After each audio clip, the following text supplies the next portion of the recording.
হাশরের ময়দানে মানুষের অবস্থা কেমন হবে? যে দিনটি হবে ভয়ঙ্কর। যে দিন মানুষ হবে বিক্ষিপ্ত পোকামাকড়ের মতো। যে দিন পিতা তার সন্তানকে ভুলে যাবে, ভাই ভাইকে চিনবে না। হ্যাঁ, আজ আমরা জানব হাশরের ময়দানে মানুষের অবস্থা কেমন হবে। হাশরের ময়দান কি? হাশর মানে কি? হাশর শব্দের অর্থ হল সমবেত করা বা একত্রিত করা। কিয়ামতের দিন সমস্ত মানুষকে এক জায়গায় একত্রিত করা হবে, যাকে বলা হয় হাশরের ময়দান। কুরআনে হাশরের বর্ণনা। আল্লাহ বলেন, সেদিন মানুষ দলে দলে বের হবে যাতে তাদের কর্ম দেখানো হয়। সূরা জিলাল 6। রাসূল সাল্লাল্লাহু আলাইহি ওয়াসাল্লাম বলেছেন, মানুষ কিয়ামতের দিন ন্যাংটো, খালি পায়ে এবং সুন্নত ছাড়া অক্তনা পুনরুত্থিত হবে। মুসলিম। এই দিনটি হবে ভয়াবহ। সূর্য মাথার 1 মাইলের কাছাকাছি চলে আসবে। মানুষ হবে ঘামাক্রান্ত, কেউ গলায় পর্যন্ত, কেউ সারা শরীরে ডুবে যাবে। আতঙ্ক ও ভয়ের চূড়ান্ত অবস্থা হবে।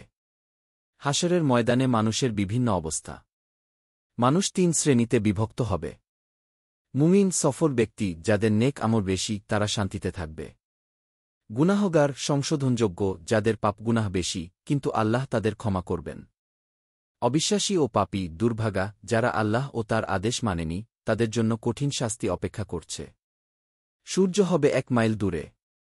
রাসূল সাল্লাল্লাহু আলাইহি ওয়াসাল্লাম বলেছেন, কিয়ামতের দিন সূর্য মানুষের মাথার 1 মাইল দূরত্বে থাকবে, ফলে মানুষ ঘামে ভিজে যাবে। মুসলিম। মানুষ হবে বিক্ষিপ্ত পোকামাকড়ের মতো। আল্লাহ বলেন, সেদিন মানুষ হবে বিক্ষিপ্ত পতঙ্গের মতো। সূরা আল-কারিয়া 4। সবাই একসাথে দৌড়াদৌড়ি করবে, কিন্তু কেউ কাউকে চিনবে না। পিতামাতা, সন্তান, স্বজন কাউকে চিনবে না। আল্লাহ বলেন, সেদিন মানুষ তার ভাই, মা, বাবা, স্ত্রী ও সন্তান থেকে পালাবে। সূরা আবাসা 3:4-3:6।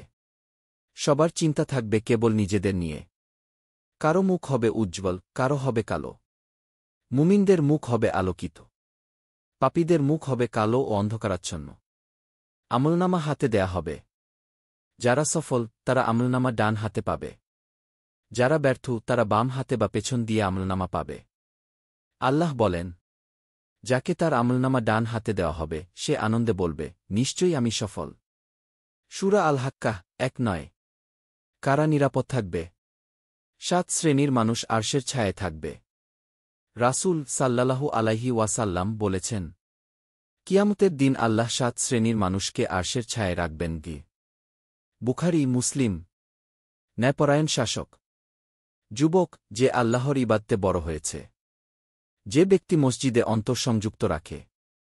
যে ব্যক্তি আল্লাহর জন্য কাউকে ভালোবাসে ও বিচ্ছিন্ন হয়। যে ব্যক্তি গোপনে দান করে। যে ব্যক্তি সুন্দরী নারীর আহ্বান ফিরিয়ে দেয় আল্লাহর ভয়েই। যে ব্যক্তি নির্জনে আল্লাহকে স্মরণ করে কাঁদে। আল্লাহ যাদের ক্ষমা করবেন। যারা তওবা করেছে। যারা আল্লাহর পথে জীবন কাটিয়েছে। যারা সত্যবাদী ও ইনসাফপন্থী। আমরা কি করতে পারি? বন্ধুরা, হাশরের দিন খুব কঠিন হবে। আমরা কি প্রস্তুত? নামাজ পড়তে হবে। পাপ থেকে দূরে থাকতে হবে। আল্লাহর পথে জীবন পরিচালিত করতে হবে। সত্য ও ন্যায়ের পথে চলতে হবে। ভিডিওটি ভালো লাগলে লাইক, কমেন্ট ও সাবস্ক্রাইব করুন। আল্লাহ আমাদের সবাইকে হাশরের দিন মুক্তি দান করুন। আমিন।